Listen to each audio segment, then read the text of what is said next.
36절을 우리가 봅니다. 36절 말씀 보니까 그 향 얼마를 곱겠지요 내가 너와 만날 회막한 증거계 앞에 두라 이 향은 너희에게 지극히 거룩하니라 말씀했습니다.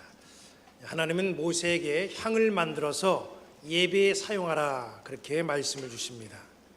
회막 안에는 지성소가 있고 지성소에는 증거계가 놓여져 있습니다. 하나님은 지성소에 임재하시는데 그 지성소 안에 임재하실 때에 대제사장과 얼굴을 맞닥뜨릴 수가 없습니다. 왜냐하면 거룩하지 못하고 흠이 많은 우리 인간이 거룩하신 하나님 앞에 서서 하나님을 배울 수가 없기 때문에 향을 피워서 주님의 임재를 가리게 됩니다. 여러분 화면에 보시는 것처럼 대제사장의 손에는 그래서 피어오르는 향기구가 있습니다. 대제사장은 이 향을 들고 자욱한 상황 속에서 하나님을 만나고 자기와 또 백성들의 죄를 용서받습니다. 다른 성막기구들도 물론 예배에 있어서 대단히 중요한 위치, 자리를 차지하지만 특별히 이 향은 하나님과 인간의 아주 접촉점을 만들어내는 중요한 수단이 됩니다. 그 옛날 성막에서 예배 중에 피어올랐던 그 향은 오늘날 이 시대에도 예배 중에 여전히 중요한 의미로 자리하고 있고 이 시간에도 우리는 예배의 향을 피워 올립니다. 오늘날 예배에 있어서의 향이라고 하는 것은 과연 무엇을 말하는가? 그것은 예배자로 앉아있는 우리가 바로 향이라는 겁니다. 하나님이 임재하시고 하나님이 기뻐하시는 그런 살아있는 예배를 드리려고 한다면 우리가 하나님께 피어오르는 그런 준비된 향이 되어야 된다는 거죠. 오늘은 우리가 예배함에 있어서 어떻게 해야 향기 있는 그런 향이 우리가 되고 또 주님이 그래서 우리 예배를 받으시고 기뻐하시고 응답해 주실지를 생각하는 그런 소중한 시간이 되기를 바랍니다. 우리가 먼저 생각할 것은 우리는 향기로운 향이 만들어지기 위해서 부름받은 다양한 향재료다라고 하는 사실을 우리는 알아야 됩니다. 본문 34절을 보면 이렇게 말씀했죠. 여호와께서 모세에게 이르시되 너는 소합향과 나감향과 풍자향의 향품을 가져다가 그 향품을 유향에 섞되 소합향이 나오고 나감향, 풍자향 이런 향품들이 여기 소개가 되어 있습니다. 소합향이라고 하는 것은 소합이라고 하는 나무에서 진액을 채취해서 만든 겁니다. 나감향이라고 하는 것은 조개, 새우 이런 각각류 껍질에서 채취합니다. 풍자향은 페르시아 고목나무에서 채취하게 되어 있어요.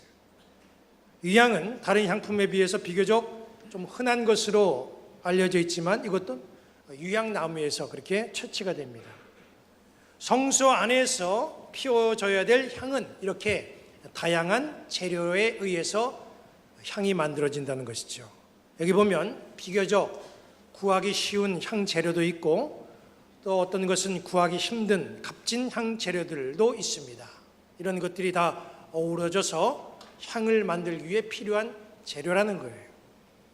일부 특별한 향 재료로만 사용하여 향을 만드는 게 아니라 여기 보니까 아주 다양한 향 재료가 그렇게 사용이 됐습니다. 여기 앉아있는 우리는 예배 중에 주님께 올려드릴 다 아름다운 향 재료입니다. 보면 여러분들도 각기 다르지요. 다른 향 재료로 지금 여기에 앉아 계신 거예요.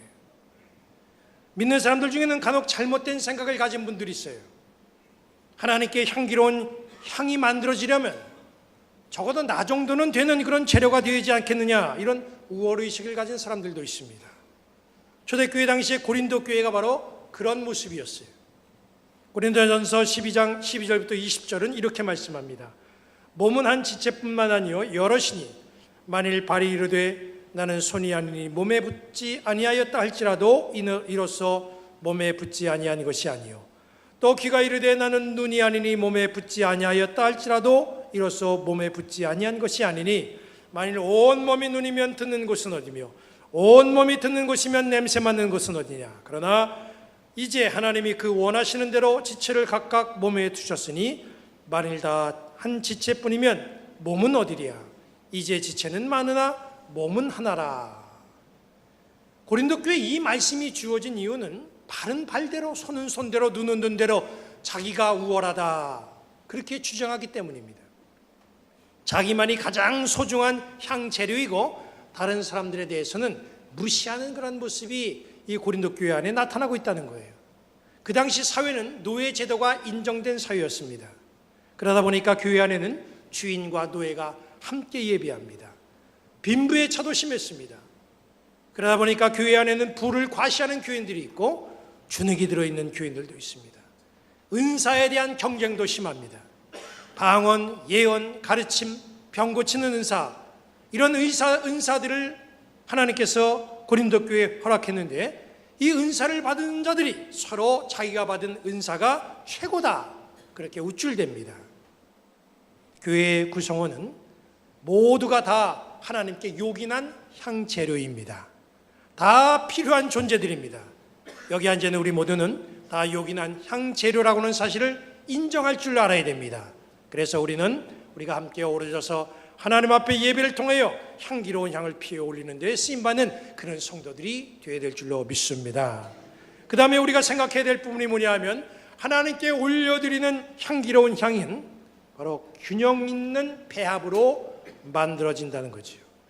본문 34절을 다시 보면 이렇게 말씀하고 있습니다. 여호와께서 모세에게 이르시되 너는 소합향과 나감향과 풍자향의 향품을 가져다가 그 향품을 유향에 섞되 각기 같은 분량으로 하고 그랬습니다. 소합향, 나감향, 풍자향 다 이것은 종류가 다르고 질이 다릅니다. 가치도 달라요. 그러나 그 향품을 향으로 만들 때에는 각기 같은 분량으로 섞으라 그랬습니다. 균형 있게 배합하라 그런 얘기죠.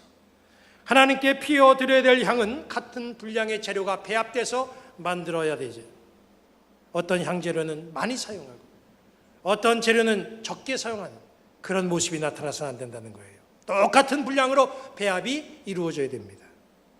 하나님께 쓰임받는 향재료인 여기 앉아있는 우리는 어떻습니까? 우리에게는 하나님이 주신 달란트가 있습니다. 다 다릅니다.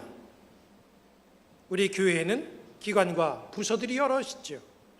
이 모든 것이 균형과 배합이 잘 조화를 이루어야 됩니다.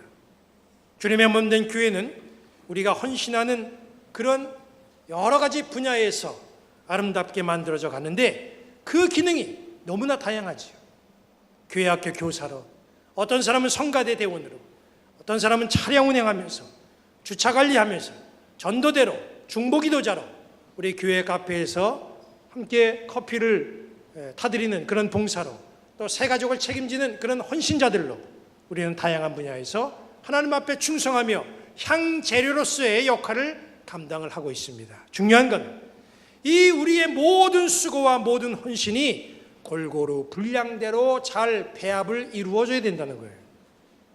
어떤 때는 교사가 부족하고 성가대가 많습니다. 또 어떤 때는 성가대가 부족한데 다 또 교사한다고 그래요. 헌신과 봉사에 있어서 인기 분야, 비인기 분야 이런 건 없는 거죠.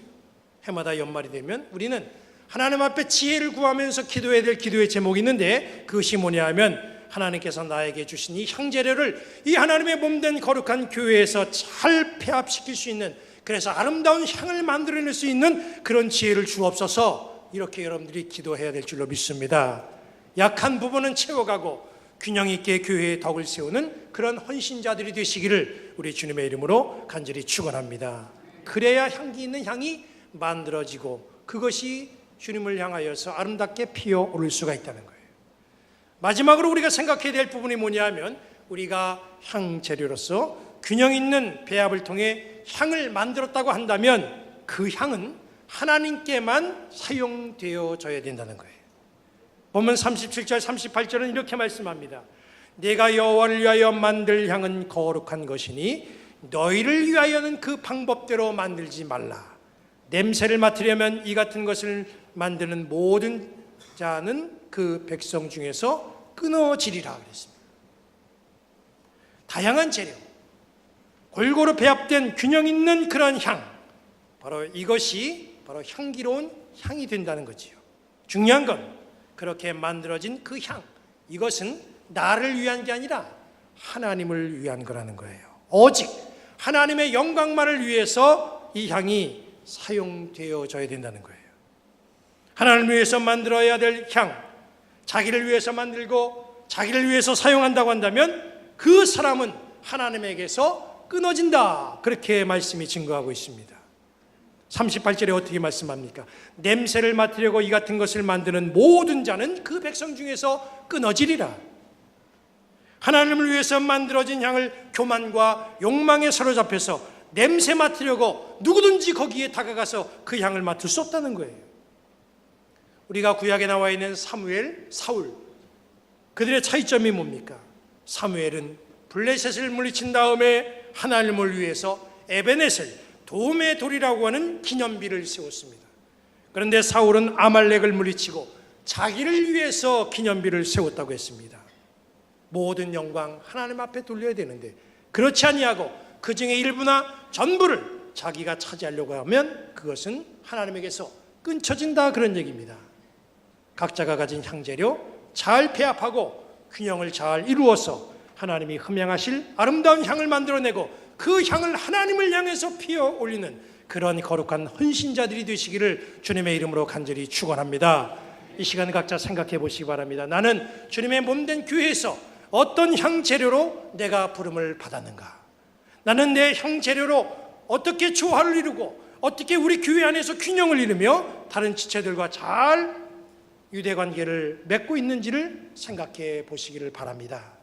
우리의 헌신으로 아름답고 향기로운 향이 만들어졌다고 한다면 그 향을 거룩한 산예배로 하나님께만 피어 올리는 겸손한 신앙인들이 되시기 바랍니다. 하나님이 우리가 피어 올리는 이 향기로운 향을 흠양해 주시고 기뻐하시고 응답해 주시는 그런 아름다운 살아있는 역사가 우리의 예배와 생활 중에 나타나게 되기를 주님의 이름으로 간절히 축원합니다.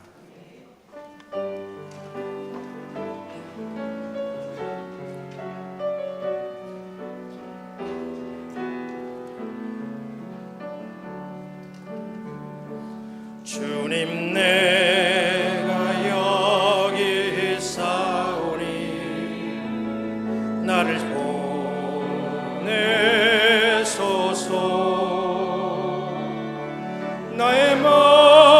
나의 몸 주께 드리오니 주 받으옵소서. 주님 내가 여기 있사오니 나를 써주소서.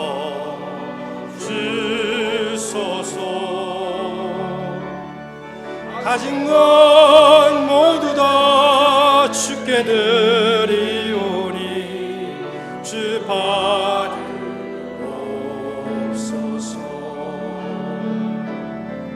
할렐루야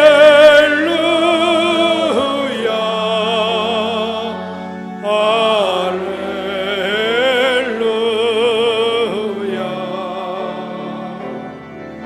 할렐루야